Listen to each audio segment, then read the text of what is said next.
cum e mai bine? Dacă am trecut de anul 2000, sfârșitul lumii seamănă. Gata! Primăvara, păsările migratoare vin din țările calde, iar fetele noastre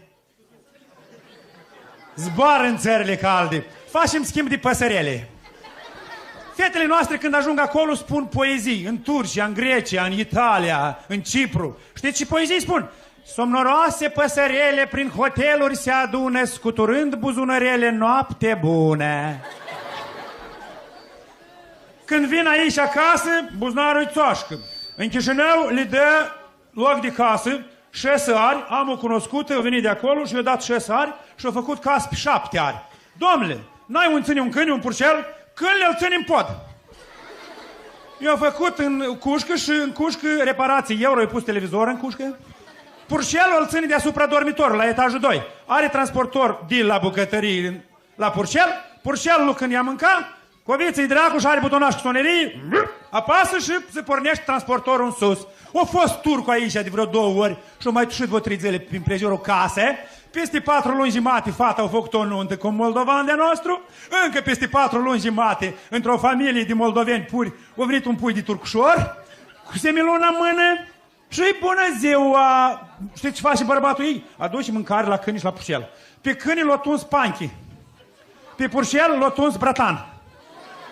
A dus purcelul la frizărie, l-a așezat așa ea în fotoliu, purcelul se uita în oglindă și știa că a venit și fratniu. Eu vopsit și unghiile. Da, păi cum? Da, vedeți dumneavoastră, într-o seară iese la plimbare cu câinile, într-o seară cu purcelul și într-o seară cu bou, cu bărbatul. Ca cu bărbou, așa, la dânsa. Dar să nu credeți că numai dumnealor își fac casă. La Chișinău, acolo este raionul ăsta, lacul iazul din Valea Morilor, fostul lac comsomolist. Domnilor, așa-i sărași își fac casă acolo. Aici de care n-au și mânca, care trăiesc din leafa lui femeii sau din pensia lui soacri sau el nu lucrează nicăieri. 2 etaje în pământ și 3 deasupra. Acolo se numește raionul Crasnei Proletarii, deși e toate casele scolanii roșii. Am un prieten, își face casa acolo și într-o zi mă întâlnesc cu el și îmi spune: "Îi, biche, zic și voi, îi, acolo îi fac eu casă, așa să mai duci pământul la vale, fugi pământ." Zic, și te bucuri, bre, tu-ți faci casă acolo. Nu, e la mine gata, numai Timilia, dar să vezi tu și frumusețe de casă intrată în ograda mea. Zic, și ăștia cum o să trăiască la tine la gaz? Deci că nu, eu le-am hotărât. Să nu vă văd în prejurul casă, merg, vă rup picioare, luați-vă casă, așa casă, hai! Și am fost să văd, de-o dragoste, sticle tonate, domnilor, din casă să vede și să faci afară, dar de afară în casă. Cum zici, mă, ta, și te-ai gândit?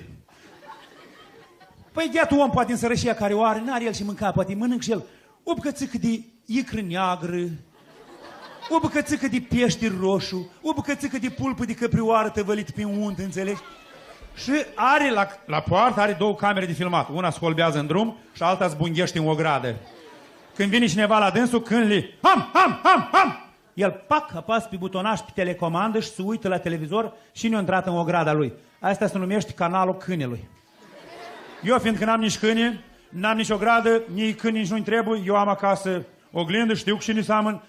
Nu mai credă ei că eu sunt mai prost decât dâns și știți ce am făcut? Mi-am luat în casă o servitoare, o deridicătoare, o menageră, o guvernantă, cum se zice la București, o uboșță. Și nu mai am eu om prost, așa? Am luat-o să aibă de toate. Știți cum șoferii azi zic să aibă și faruri bune, să aibă și zadni most, da? Dar cum? Și astea, și revizia tehnică și trecută? Dar cum? Cum altfel? Și anvelopele sunt și roastare? Și termenul de exploatare sunt și mai mari de 9 ani, când nu se înregistrează la poliție? Și m-am gândit să aibă de toate, știți? Și știți ce am venit în casă și trebuia să treacă pe la nevastă mea. La mine în casă nevasta mea e șefa secției de cadre, șefa secției de anchete. Nevasta de-a stânga mea, fătuca de-a dreapta. Nevasta o întreabă: "Tu știi tot lucru în casă?" "Da, cum să nu știu?" "Știi să speli?" "Știu." "Știi să calci?" "Știu." "Ai ținut vreodată aspiratorul în mână?" "Da, asta că de câte ori."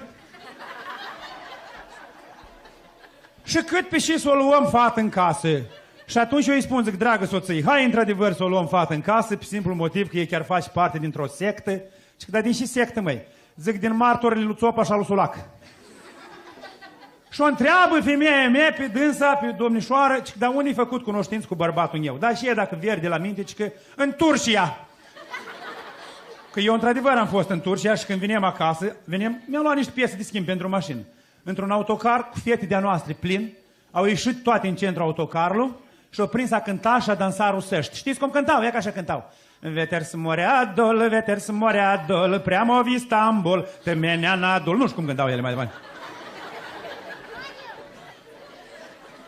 Am venit acasă și nevasta, când a auzit că a făcut cunoștință fata cu mine în Turcia, se uită la mine, se uită la fătucă și se uită la cazanul și al cu un crop care forfotet plită. Și îi zici fete, că boșește-l din cauza ta moare. Și îi zici nii, că boșește-o și tu, că și e moare. Și eu îi zic lui nevastă mea, zic, boșește și tu, dacă nu murim noi, mori tu. Și ne boșem pe cerc. Eu boșem stil de-a nostru, național. Nevastă, dragă nevastă, cum ți-aș pune în ghip s-o coastă, poftarița-și mai rupe o coastă. Nevasta boșe stil retro. Boșe e ca așa e boșe nevastă mea. De când mă știu pe pământ, dragnii pomul înflorit și bărbatul opărit, măi.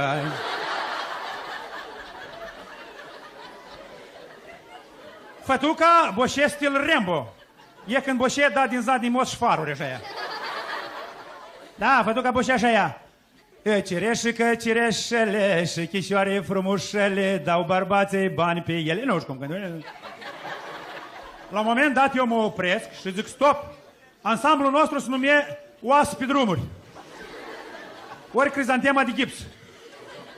Și zic stop, eu mă duc la magazin, cumpăr o sticlă de vin, cumpăr un colac, cumpăr o lumnare, cumpăr un chibrit, cumpăr ce vrei și mă întorc. Și care rămâne zi, cu aceea beau de sufletul la celălalt.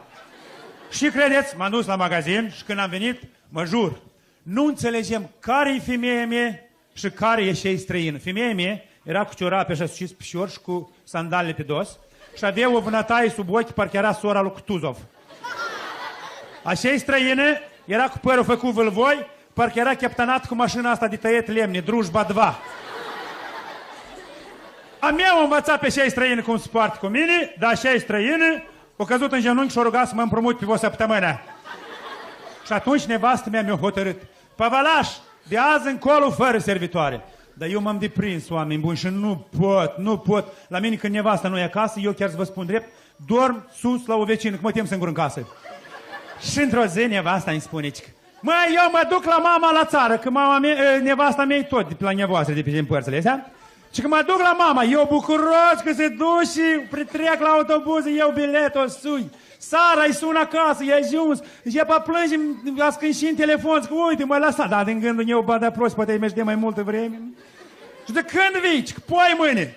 Dacă vine poi mâine, dar dacă mă tem singur în casă, a doua seară m-am gândit, zic, mâine seară să ne aduc o suflitică, să-mi șteargă praful, știți, pe mobilă, să șterne praf, știți, așa, mai e, da, și mă taie bude astea, cred că, așa.